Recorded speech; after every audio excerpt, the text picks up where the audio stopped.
But one of the things, we found a number of things in doing that particular project. And one was that we kept encountering another problem, which was scenarios. Nearly all of the projects that were being done at the same time in the same sort of field, and actually many of them since then, were being developed based on scenarios, and they had little or no basis in actual communities. And halfway through the Urban Tapestries project, we started to work with a group of seniors, and then they also worked with another group of teenagers in the local community. And what we discovered is the quality of how they responded to the location that we were working in, which was Bloomsbury, which is where we're based in London, was utterly different than when we brought people together who were interested in the ideas and the technologies. And basically, when we did the trial, we found about 100 people took part in the first trial, and maybe 10 of them were local to the area, maybe a bit more, maybe 20. But out of those 100 people, something like 95% of them had almost exactly the same experience. They came knowing something about the technology, having an idea about being some sort of digital flaneur. And so what they then used the technology to do was to, recreate the idea of what they thought it would give them. And we had about 5 people who didn't really know anything about the technology, were local, and actually had a really unusual experience for themselves. So since then, over the last 3 years, we decided to shift the direction of the research, and we changed the name of the program to Social Tapestries. And we decided that what we would do was, rather than work with convened communities or imagined communities or scenarios, we'd actually go and find real communities to work with. Or rather, we would create a condition whereby communities could come to us. And so we've done a number of projects. We've finished one a few months back and just published a big report on it for... it was actually funded by what's now the Ministry of Justice. And we were working on a housing estate, incredibly...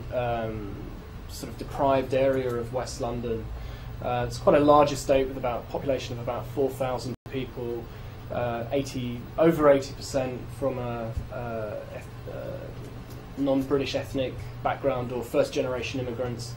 And this particular estate heard about our work and asked us to come and help them try and catalogue the astonishing neglect that the local council, that they just don't fix anything on the estate, and the local people are losing something like £1 million worth of repairs that are scheduled to be spent on their estate is not being spent. It's disappearing into the council coffers. So they're very upset, but they don't really have any way to kind of prove this. So we started working with that particular community to try and help them use some of the mobile technologies and some of the new technologies. And we encountered lots and lots of problems there.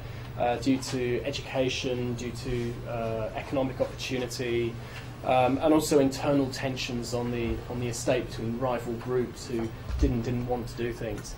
So this has sort of been a really challenging area to go from the kind of the bright white hope of technology and the incredible endless opportunity that it appears to offer, and then actually to try and see what happens when you take it into a real situation and put it on the ground.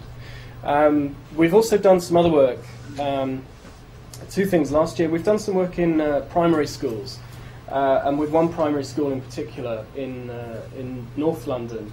And we've done a number of projects with them looking at how these technologies could be used to help them understand more about the relationship between why they need to learn things and why learning is important to them in their everyday life, by making links to the world around them. So instead of learning something in a very dry way from a textbook, how can we actually make learning into a kind of a really vibrant and exciting part of life?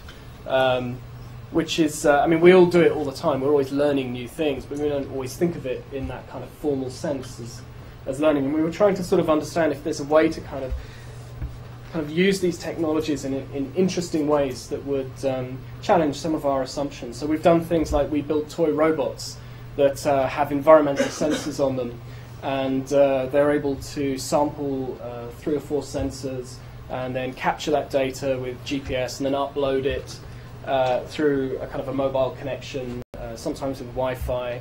And we've just finished a project a month or 2 ago where we built them into carnival costumes. And we took a giant Mr. Punch and a Venetian plague doctor with costumes that were instrumented with a variety of different environmental sensors. And this then created, recorded the data, and we built on what we call a scavenged website, where we weren't just sort of getting the raw environment data the sensors were detecting, but we were correlating it to data that we were pulling down from things like the census data, which tells us things about how many cars people have, what their average journey to time is, what's the incidence of serious illness in an area. So there's incredible ways that we can not only sort of do entertainment-based stuff, but we can start to do citizenship-based things, which are not sort of citizenship good and worthy necessarily, but are about the place we live in and about the things that we want to do.